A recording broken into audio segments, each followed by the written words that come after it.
Welcome to Not Entirely Unlike Tea with Christine Collins.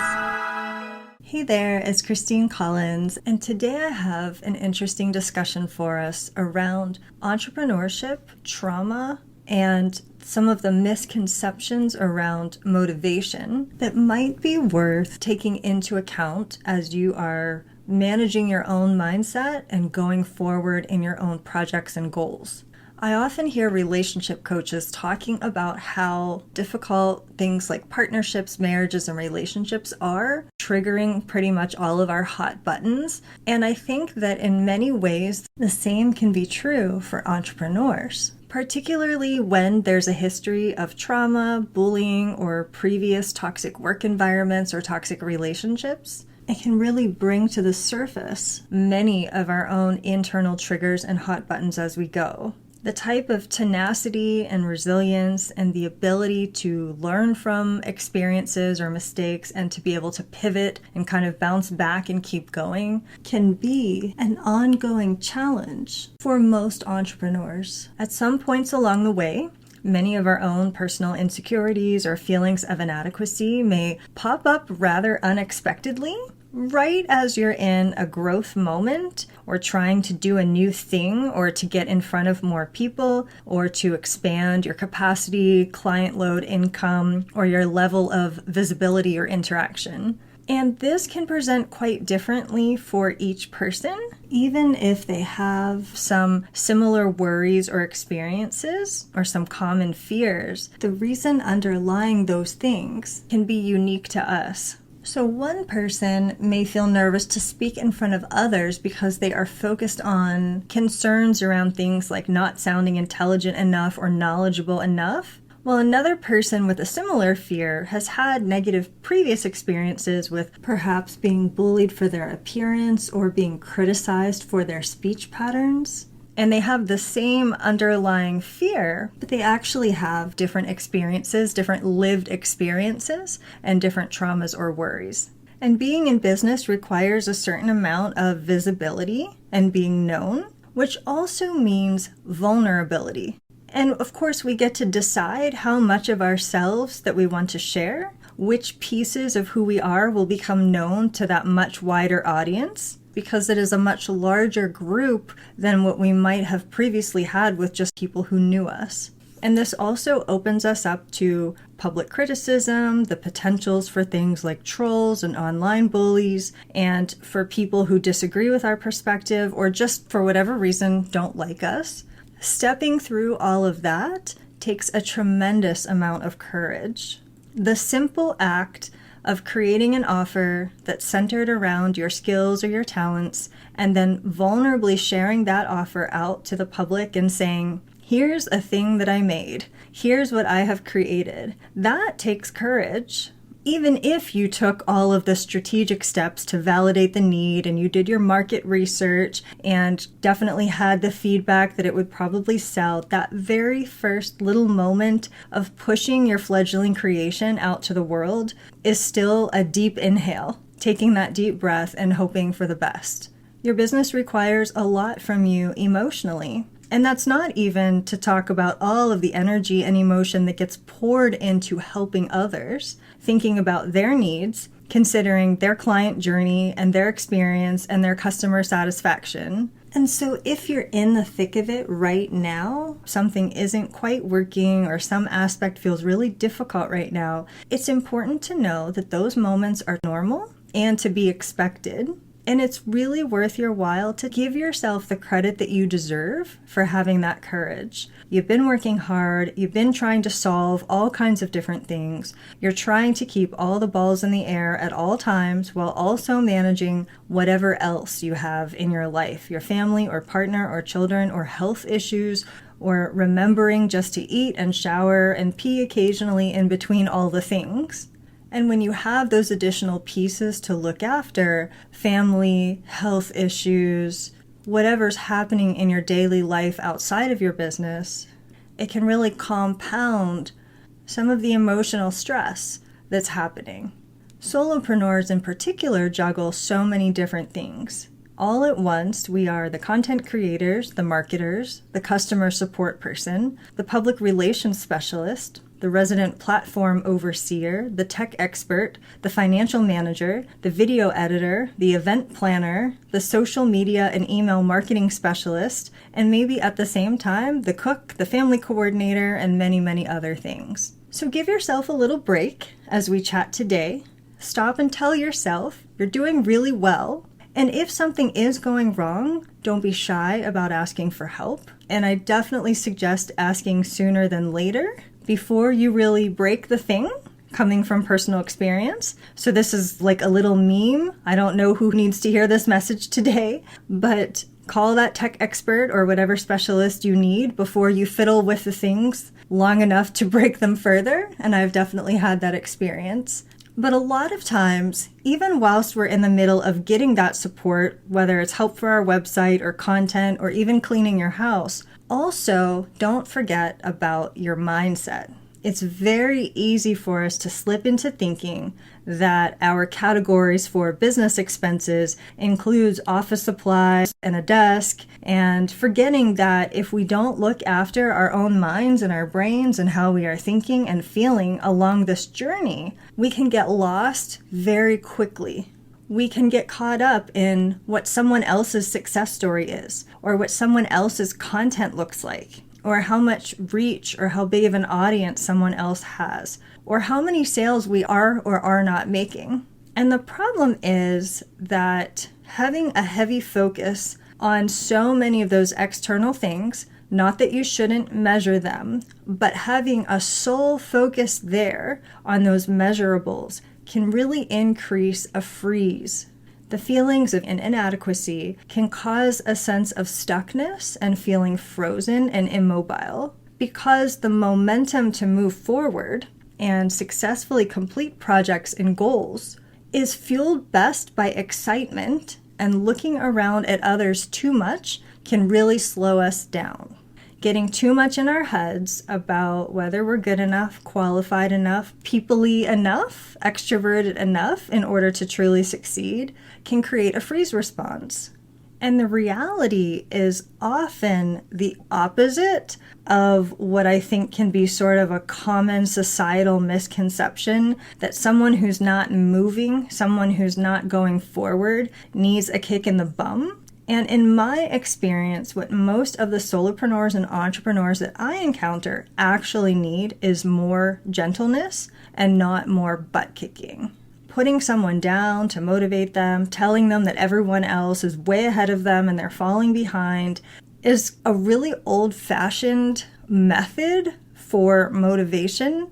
And women in particular are a bit different in their needs, especially when there's been trauma. There's already so much self-doubt, so much self-criticism, so many toxic beliefs around not being good enough. In those moments, it can often be far more constructive to approach with a nurturing or healing mindset, the parts of you that are second-guessing yourself and your success, even when things are going well, wondering when it's going to dry up or the other shoe will drop. Those are critical pieces to take care of continuing forward successfully in terms of having a mindset that is actually designed for your success. A success mindset can be misconstrued as this sort of shiny, surface level belief of the capacity to have specific materialistic type of things. But actually, when I say success mindset, I'm more about your capacity to believe in yourself, your ability to believe that the things that you want, that you desire, are actually possible for you.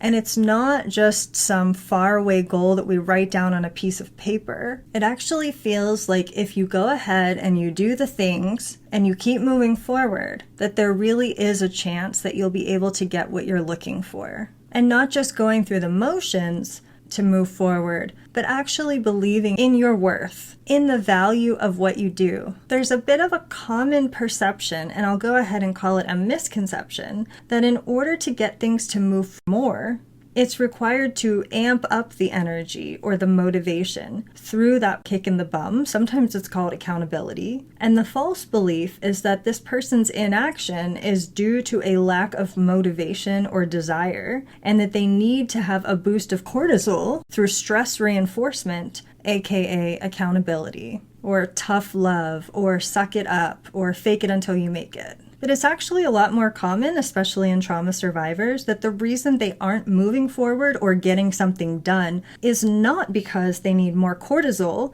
or a higher stress response. It's more likely that they are in freeze mode. So people who have experienced trauma are more likely to have a freeze response when encountering a stressful situation. So they may become instinctively frozen or temporarily immobilized as sort of an automatic defensive reaction rooted in the nervous system. And it can be due to many different factors that play into this dynamic of stress and trauma. So it can come from a process of conditioning where they actually learned to freeze during previous stressful or traumatic events as a coping mechanism and an effort to avoid further harm. And it can become a learned response. There's also a possibility of dissociation, which is when we kind of detach, our mind detaches from the body's physical experience to help overcome overwhelming stress. It can also lead to hyperarousal, which is a very heightened physiological state, and we are much more primed to respond to a potential threat or a perceived threat. And freezing may happen as a method of allowing the ability to assess the situation and any potential danger. There are also layered challenges with emotional regulation following trauma, even years following. There is just a difficulty with managing the physiological responses to stress. Now, of course, this is not limited only to trauma survivors. It can happen to anybody.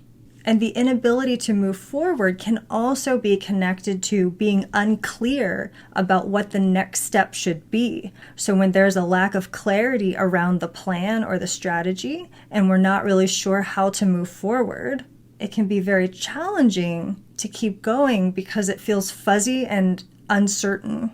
And I also want to mention in all of this that I am not a trauma specialist, even though I have a master's in psychology and have worked with trauma.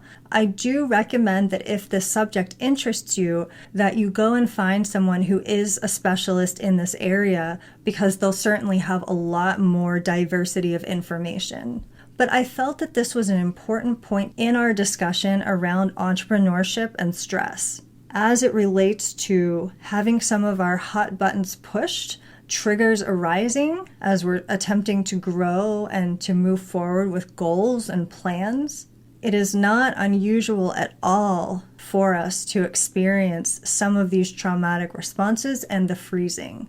When this is what's happening, the emotional turmoil, the self-doubt, the anxiety arising over that particular aspect of moving forward, and it has activated the freeze response, efforts to, quote, suck it up or to push through really only furthers the pattern of survival of moving forward whilst in a fear state, which further reinforces the behavior from the trauma or abuse cycle, hiding the true emotions, taking action despite feeling fearful, feeling coerced into taking an action before feeling ready, making choices or taking steps out of a fear of negative consequences rather than an excitement and a desire to move forward, and being cortisol-reinforced by an external party. Now, I did touch on some of this in a previous episode where we talked about whether or not accountability is the right path for entrepreneurs. And in that episode, which was satirically called, "Are You Lazy?" it was placed in quotes because so many people believe that they are lazy and that that's the reason that they're not getting things accomplished. They were either given that message somewhere along the way, or because it's the societal stance, the default, when someone isn't moving forward and making progress. And I mainly just wanted to point out today the nuance in that conversation, because when we mishandle our emotional triggers and responses, sometimes we just further embed the freeze response, the difficulty, the pattern of pushing ourselves to keep going even when something doesn't feel right, or we feel confused, or we don't have some amount of inspiration. And that's not to say that there aren't moments when it's perfectly fine to just sit down and get something accomplished because you have to or you need to. But it's more to put into question the overall viewpoint that human beings ultimately need to be kicked into gear and punished in order to perform. And to put into question whether that is the type of motivation that you want to pursue for yourself, or if you would be interested in opening the window to some new possibilities for nurturing yourself, caring for yourself, and looking after your mindset for yourself in a supportive way that acknowledges what you're experiencing, allows you to utilize powerful and helpful tools to address it, to overcome it, to heal it, whatever the circumstance may be, and to allow you to move forward and make that progress in a more loving, sustainable, and useful manner than perhaps what some of us may have been used to in the past. So as always, I invite you to reflect on this for yourself, as your way and my way may be different, and what you need may be different than what I've talked about, and that's completely fine. Merely here to ask you the questions so that you can come up with the best answers for you. And of course, if you're interested in tools and resources, feel free to check out more of my work, as I do offer a lot of mindset tools. And I hope that you have found this helpful and interesting and inspiring. And until we connect the next time, I wish you a most magical and creative rest of your day. Thanks for listening. This is Christine Collins at transformcreate.com.